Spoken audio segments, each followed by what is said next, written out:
मान लेते हैं कि 3 विद्यार्थियों ए, बी और सी के पास पुस्तक और कलम है। तो विद्यार्थी यहाँ पर हम मान लेते हैं कि ए के पास 4 पुस्तक और 2 कलम है, बी के पास 3 पुस्तक और 5 कलम है, सी के पास 4 पुस्तक और 1 कलम है। तो आप इस डेटा को एक बड़े कोष्ठक के रूप में इस प्रकार व्यक्त कर सकते हैं। 4 3 4 2 5 1। तो इस प्रकार व्यक्त करने को ही आव्यूह मैट्रिक्स कहा जाता है। हम यहाँ पर देख रहे हैं कि क्षैतिज रेखाएं 3 हैं, क्षैतिज रेखाएं 3 हैं। इन क्षैतिज रेखाओं को रो कहते हैं। पहले रो को R1, दूसरे रो को R2, तीसरे रो को R3 द्वारा प्रदर्शित करते हैं। ऊर्ध्वाधर रेखाएं 2 हैं यहाँ पर।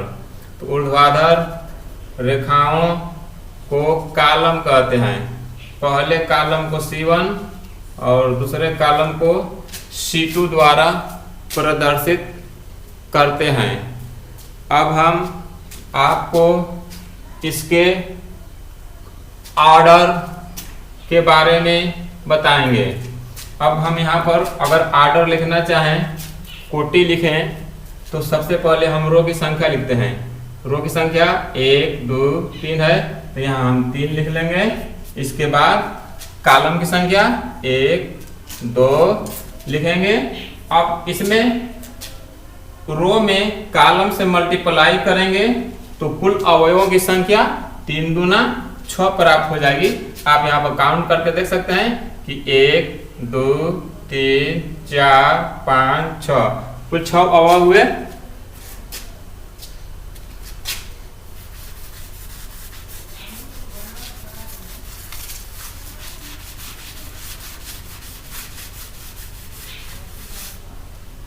अब हम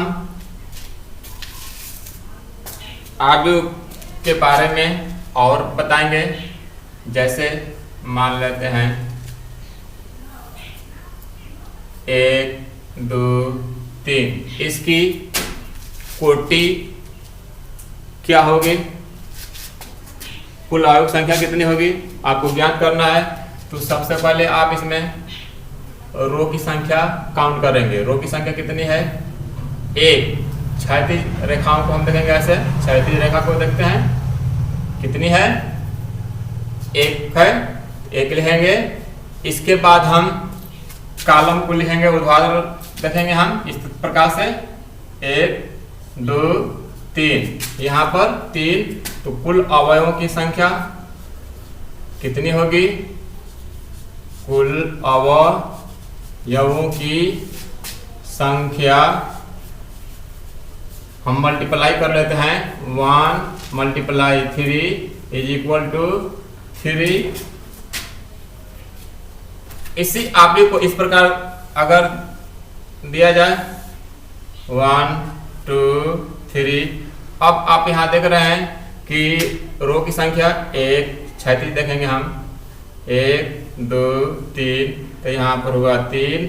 इसके बाद कॉलम संख्या हम ऊर्ध्वाधर देखते हैं, ऊर्ध्वाधर हम देख रहे हैं कि 1 ही है, तो यहाँ पर 1। तो कुल अवयवों की संख्या कितनी होगी, कुल अवयवों की संख्या = 3 × 1 करेंगे बराबर 3। अगर इसी तरह से हम अगर मान लेते हैं कि रो की संख्या m, रो की संख्या m और कॉलम की संख्या n, हो तो कुल अवयवों की संख्या कितनी होगी? कुल अवयवों की संख्या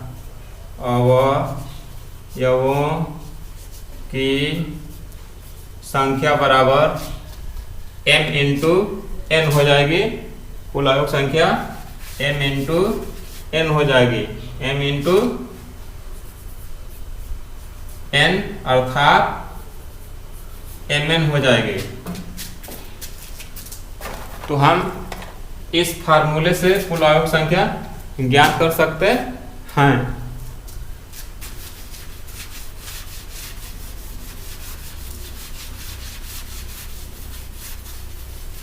अब हम अवयव को इस प्रकार समझाएंगे। हम मान लेते हैं कि अवयव A बराबर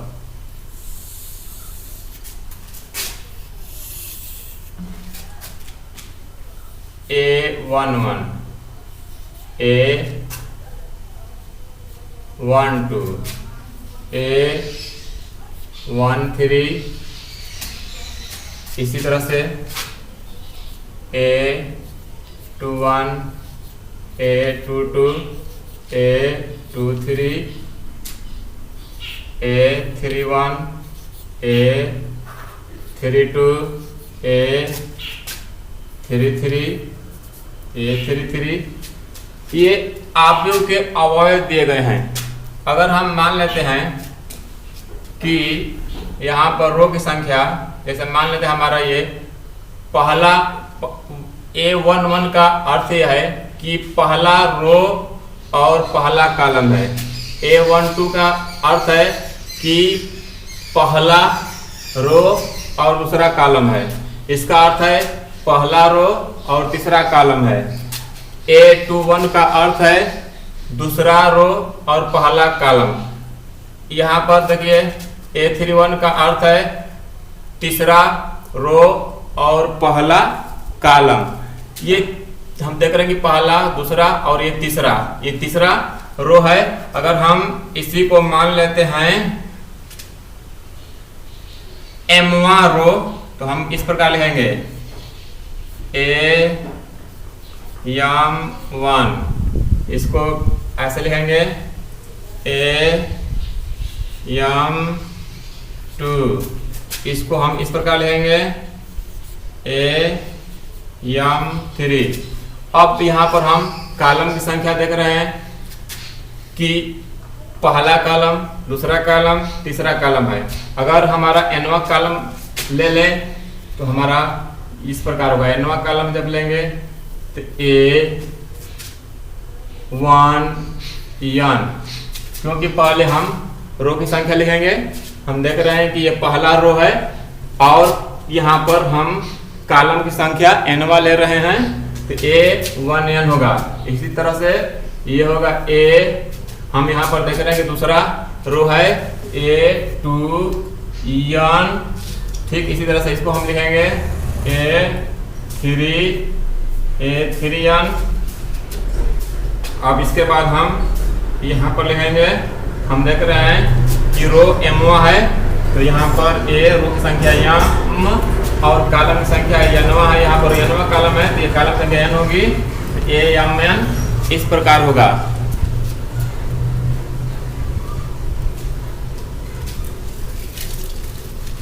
इसे हम संक्षेप में इस प्रकार भी व्यक्त कर सकते हैं। A बराबर AIJ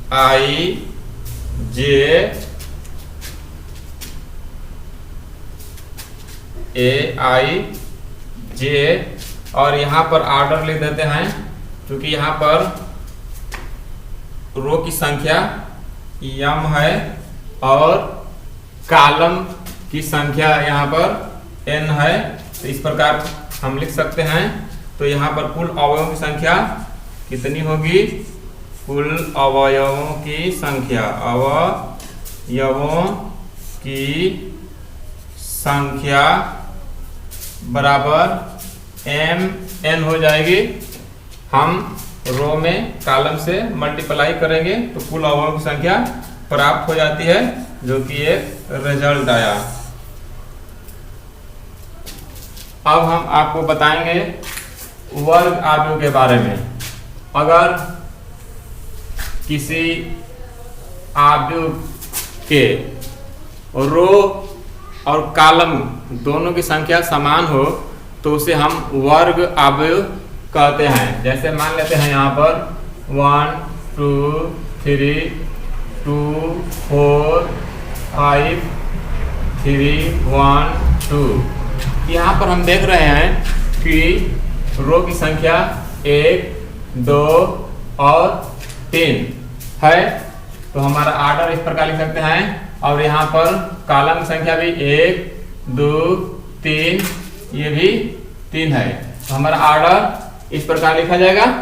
तो हम यहाँ पर देख रहे हैं कि रो की संख्या और कॉलम की संख्या समान है, तो इस प्रकार के आव्यूह को हम वर्ग आव्यूह स्क्वायर मैट्रिक्स कहते हैं।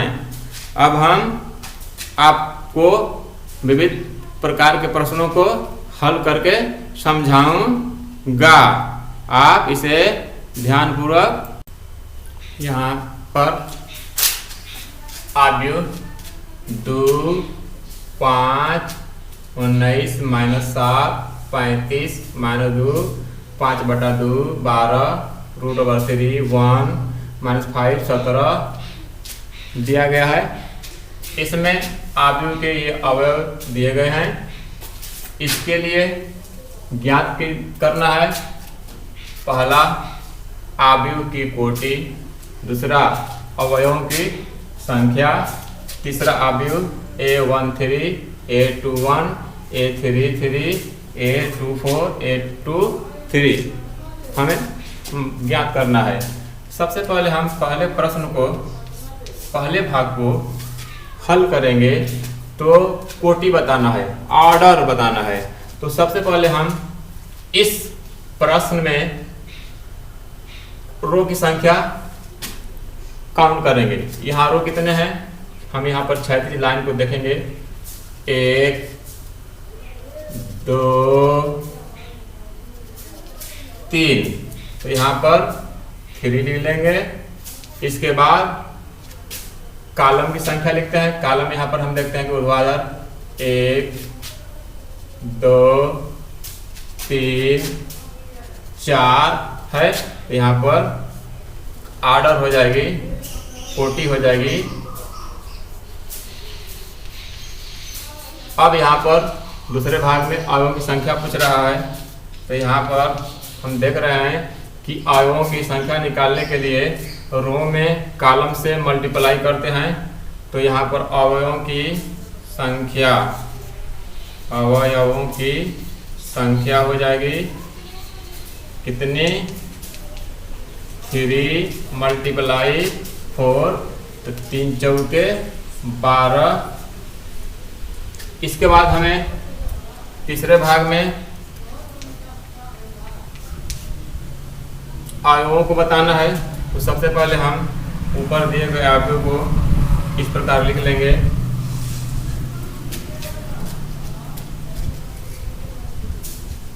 2 5 19 -7 35 -2 5/2 12 √3 1 -5 17। अब हम इसको इस प्रकार लिख सकते हैं, देखिए यहाँ पर पहला रो है, पहला कॉलम है, A11 लिखेंगे। हम यहाँ पर देख रहे हैं कि रो की संख्या 3 है और कॉलम की संख्या 4 है, तो हम यहाँ पर बनाएंगे 1 2 3 4। यहाँ पर हम कॉलम की संख्या 4 बार लिखेंगे, A1 2 A1 3 A1 4, फिर यहाँ पर हो जाएगा A21 A22 A23 A24, यहाँ हो जाएगा A31, यहाँ हो जाएगा A32 A33 और यहाँ पर हो जाएगा A34। अब यहाँ पर हम देख रहे हैं कि रो की संख्या 3 है, तो हमने 3 बार रो लिख लिया। अब हम दोनों पक्षों के संगत अवयवों की तुलना करेंगे। अब हम तुलना करेंगे तो हमें देखिए प्रश्न में निकालना है A13। हम यहाँ पर A13 की संगत तुलना करेंगे, 19 हो जाएगा। A13 बराबर 19। A21 हम यहाँ पर देख रहे हैं कि A21 यहाँ पर है, इसके संगत इससे हम तुलना करेंगे तो A21 इज इक्वल टू कितना होगा, इसका संगत A21 इज इक्वल टू 35 होगा। इसके बाद हमें A33 निकालना है, तो यहाँ हो जाएगा A33 बराबर, हम A33 यहाँ पर देखेंगे कि यहाँ पर है, इसके संगत यहाँ पर हम ये लेंगे -5। इसके बाद A24 निकालना है, A24 बराबर, यहाँ पर हम A24 देखते हैं कि यहाँ पर है, इसके संगत हम इससे तुलना करेंगे, इसका वैल्यू 12 हो जाएगी। इसके बाद हमें निकालना है A23। यहाँ पर A23 निकालने के लिए हम यहाँ देखेंगे A23, इसके संगत 5/2 है, तो यहाँ से हम 5/2 लिख लेंगे, 5/2। अब इस प्रकार आप के प्रश्न में दिए गए अवयवों को आपने ज्ञात कर लिया।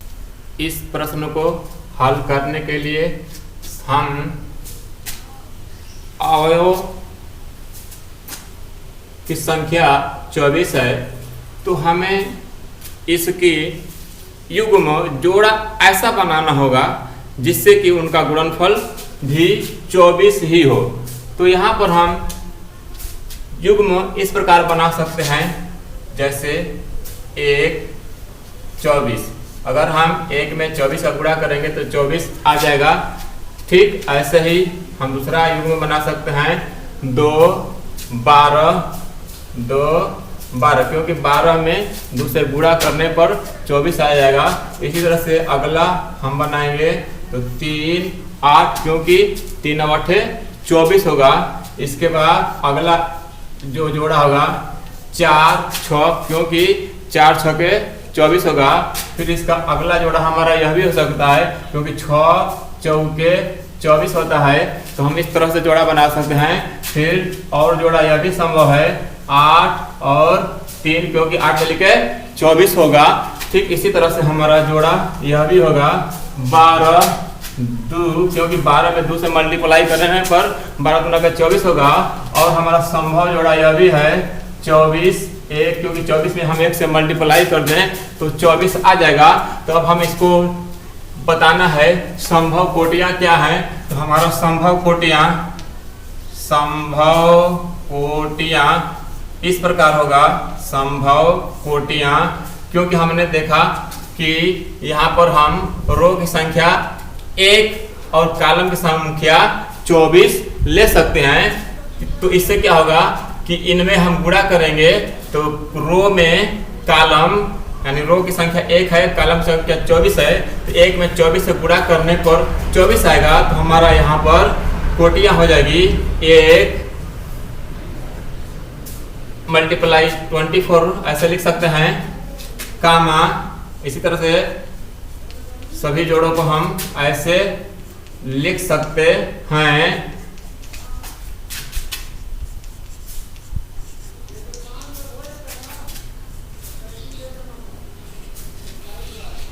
अब हमें उम्मीद है कि आपको समझ में आ गया होगा। अब दूसरा भाग इसमें कहा है इनमें 13 अवयव हों तो कोटियों की संख्या क्या होगी।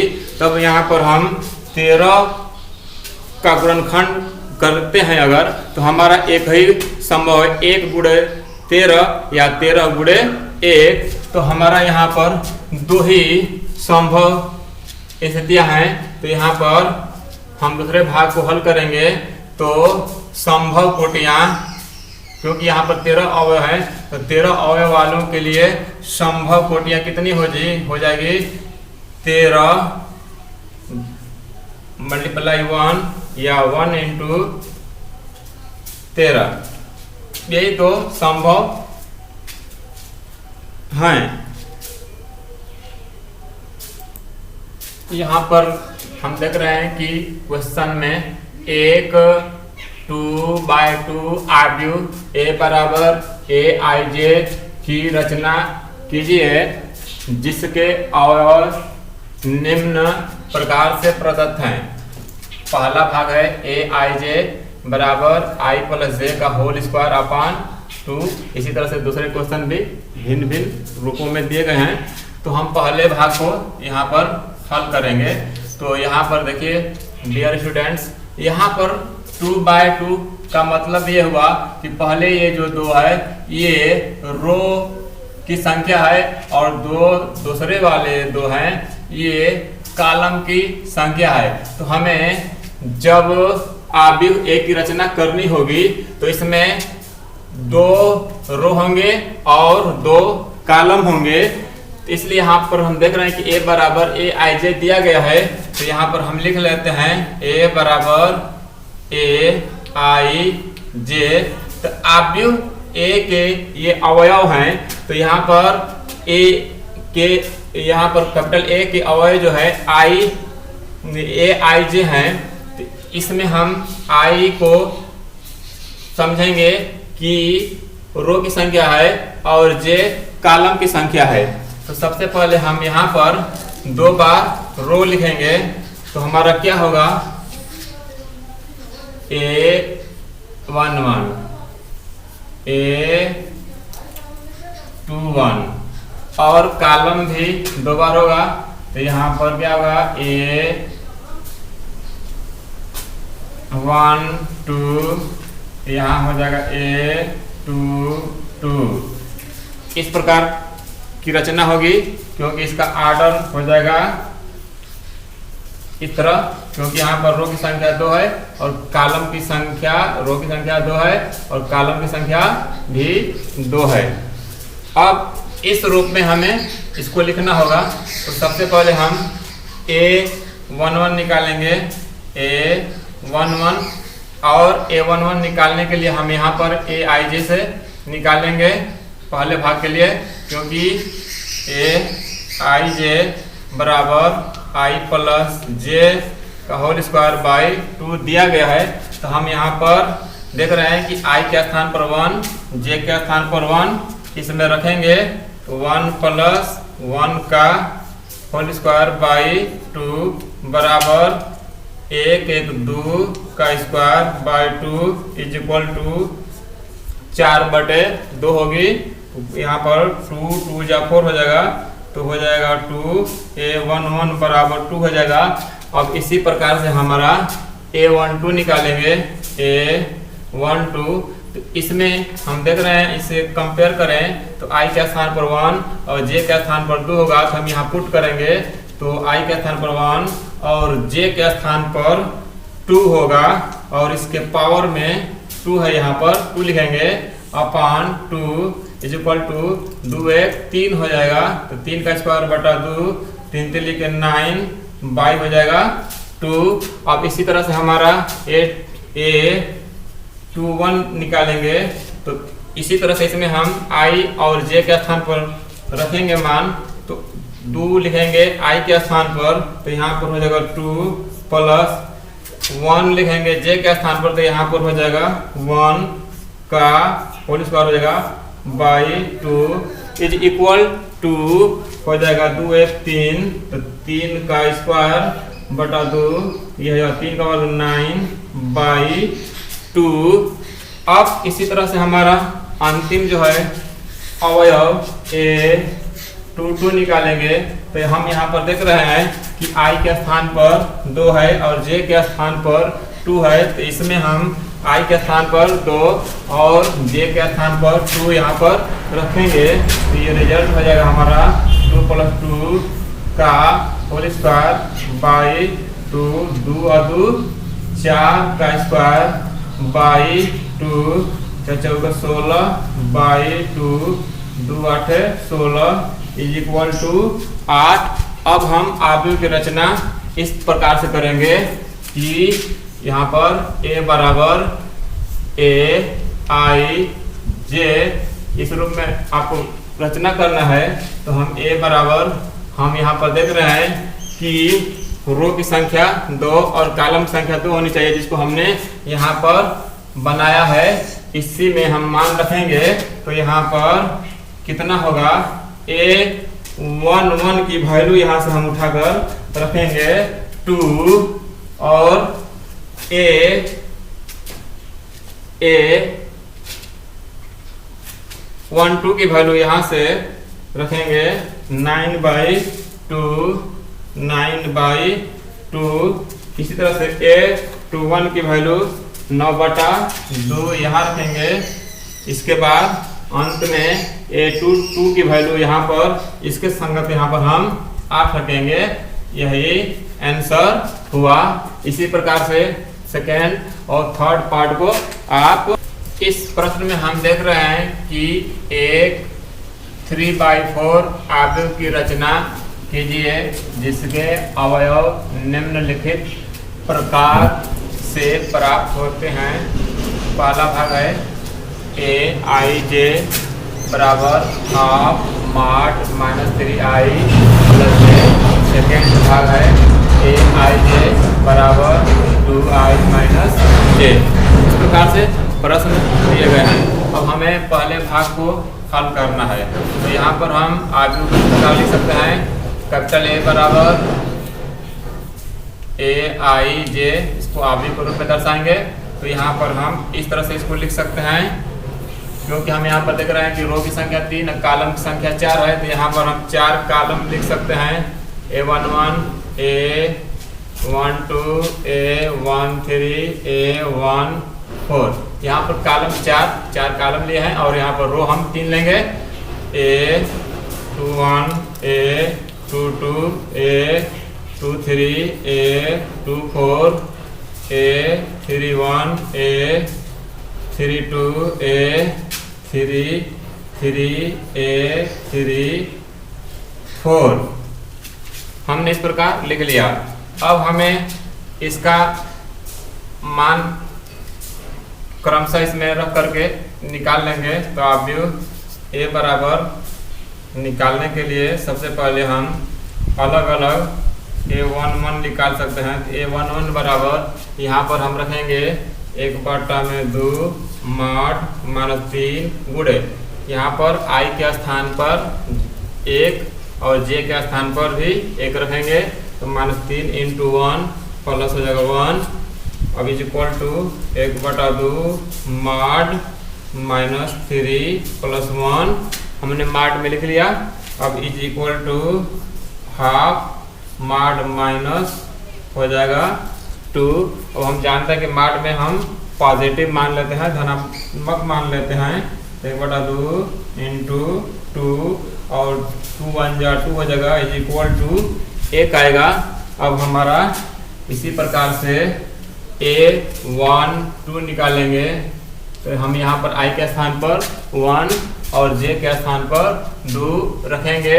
तो यहाँ पर क्या होगा, 1/2 माड -3 गुणे 1 और प्लस हो जाएगा 2 बराबर 1/2 माड -3 + 2 बराबर 1/2 माड -1 बराबर। अब यहाँ पर देखिए माइनस चिन्ह है, तो हमारा माड में माइनस चिन्ह छोड़ देते हैं, 1/2 हम माइनस नहीं लेंगे। अब यहाँ पर a13 बराबर, यहाँ पर a के स्थान पर 1 और j का स्थान पर 3 इसमें रखेंगे।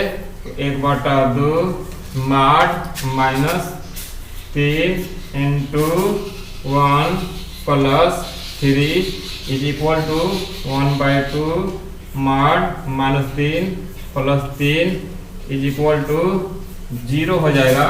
इसके बाद A14 अब यहाँ पर हम देख रहे हैं कि I के स्थान पर 1 और J के स्थान पर 4 है, तो यहाँ पर हम रखेंगे हाफ मॉड माइनस 3 गुणे 1 प्लस हो जाएगा 4।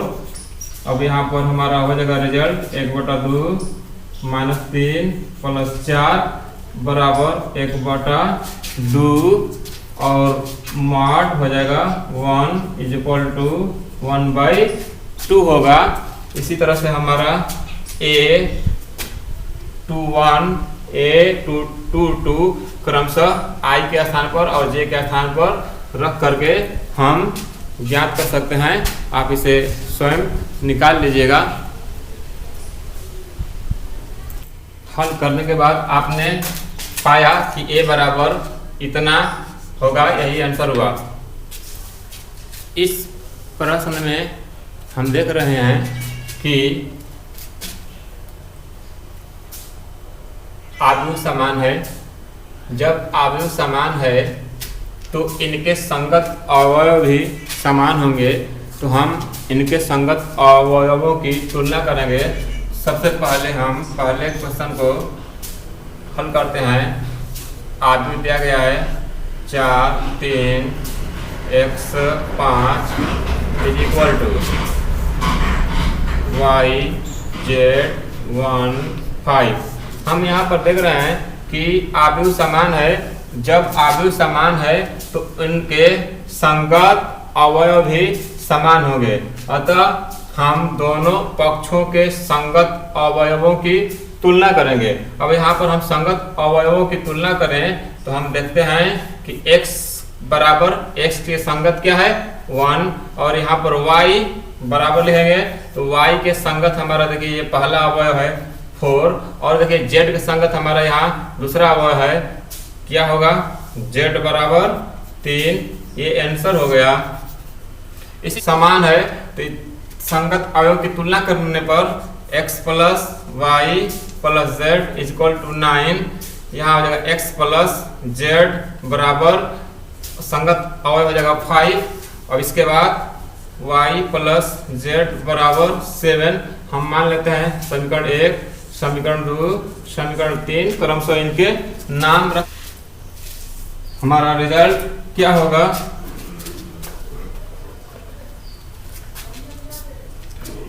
समीकरण 1 में समीकरण 2 को घटाने पर समीकरण 1 में से समीकरण 2 को घटाएंगे x plus y plus z बराबर 9। यहाँ हो जाएगा x प्लस जेड बराबर 5। घटाने पर हम चिन्ह बदल देते हैं, जेड कैंसिल हो जाएगा, x कैंसिल हो जाएगा, यहाँ पर y आ जाएगा y इज इक्वल टू 4। अब यहाँ पर y का वैल्यू 4 आया और y के वैल्यू ज्ञात होने के बाद y के मान को हम समीकरण 3 में रखते हैं। y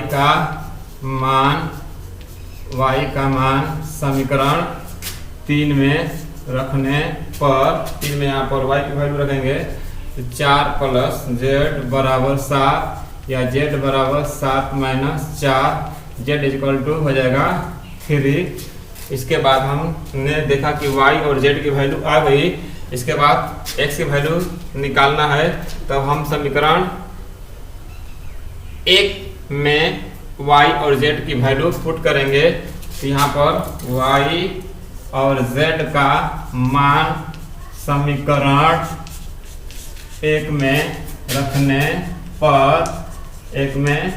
पर यहाँ पर 1 में रखेंगे तो यहाँ पर हो जाएगा x प्लस y की वैल्यू आप यहाँ देख रहे हैं 4 है प्लस z की वैल्यू 3 इज इक्वल टू 9।